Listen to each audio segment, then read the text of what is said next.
இந்தியாவின் பிரதமராக தொடர்ந்து 3வது முறையாக மோடி இன்று பதவியேற்க உள்ளார். இந்த நிலையில் 3வது முறையாக நாட்டின் பிரதமராக மாலை பதவியேற்க உள்ள நிலையில் ராஜ்காட்டில் உள்ள மகாத்மா காந்தி சதைவ் அடல் பகுதியில் உள்ள மறைந்த முன்னாள் பிரதமர் வாஜ்பாய் ஆகியோர் நினைவிடங்களில் நரேந்திர மோடி மரியாதை செலுத்தினார்.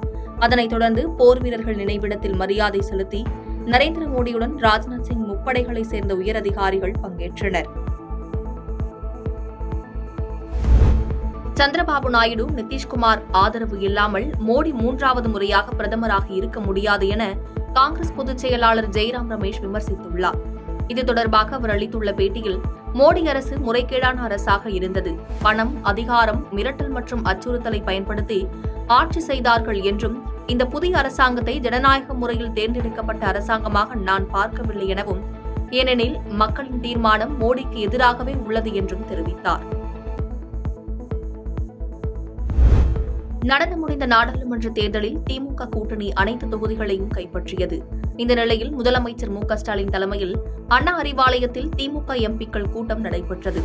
இந்த கூட்டத்தில் பங்கேற்று பேசிய முதலமைச்சர் மு.க.ஸ்டாலின், பலவீனமான பாஜக அரசை நமது முழக்கங்களின் மூலம் செயல்பட வைக்க வேண்டும் என்றும், ஒரு விதத்தில் பார்த்தால் பாஜகவுக்கு சரிக்கு சமமாக இந்தியா கூட்டணி எம்பிக்கள் இருக்கப் போகிறோம் என்று தெரிவித்தார்.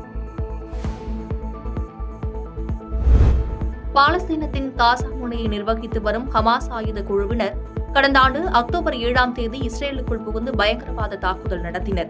மேலும் இஸ்ரேலில் இருந்து 240 பேரை பணைய கைதிகளாக காசா முனைக்கு ஹமாஸ் கடத்தி சென்றது. இந்நிலையில் ஹமாஸ் ஆயுத குழுவினரால் கடத்தி செல்லப்பட்ட இஸ்ரேலிய பணைய கைதிகளில் 4 பேரை இஸ்ரேல் சிறப்பு படை நேற்று அதிரடியாக மீட்டது. அதேவேளை மீட்பு நடவடிக்கையின் போது நுசரைத் முகாம் மீது இஸ்ரேல் படையினர் அதிரடி தாக்குதல் நடத்தினர். தரைவழி மற்றும் விமானப்படை தாக்குதல் நடத்தப்பட்டது. இந்த தாக்குதலில் ஹமாஸ் ஆயுத குழுவினர் உள்பட 200க்கும் மேற்பட்டோர் உயிரிழந்தனர். மேலும் 400க்கும் மேற்பட்டோர் படுகாயமடைந்தனர்.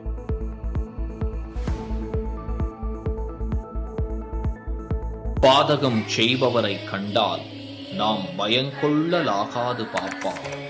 மோதி மிதித்து விடு பாப்பா, அவர் முகத்தில் உமிழ்ந்து விடு பாப்பா. அண்மை செய்திகளை உடனுக்குடன் தெரிந்து கொள்ள இணைந்திருங்கள் இயம்நாடு